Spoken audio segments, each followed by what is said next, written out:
Et restons toujours au couloir de l'Assemblée nationale en mission de coopération en RDC dans le cadre des consultations initiées.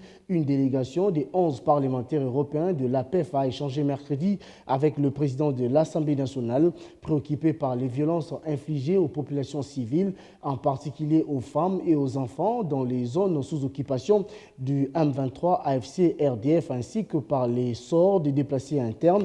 Les parlementaires européens ont exprimé leur volonté d'accompagner les efforts pour une sortie durable de la crise. Vital Kamerhe a rappelé la complexité du conflit congolais et a souligné en même temps la nécessité d'un dialogue inclusif, plaidant pour les retours durables de la paix dans la partie est du pays.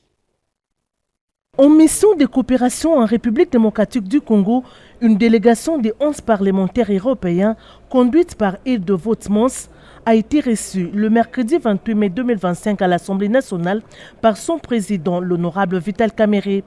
Cette visite intervient dans un contexte marqué par la persistance des conflits armés et la grave crise humanitaire qui sévit dans l'est du pays.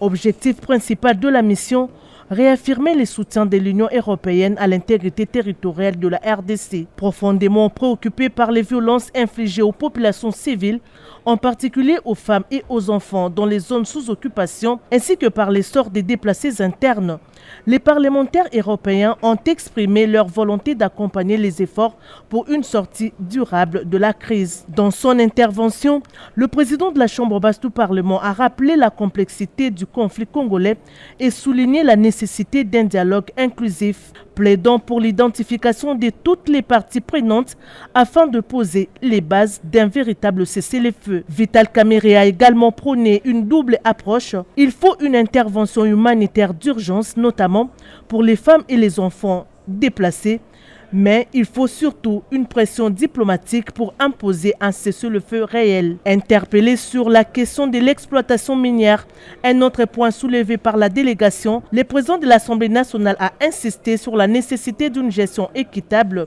et responsable des ressources naturelles conformément aux normes internationales. Cette rencontre s'est conclue par un engagement commun, celui de renforcer la coopération parlementaire pour promouvoir la paix, la sécurité et le développement en République démocratique du Congo.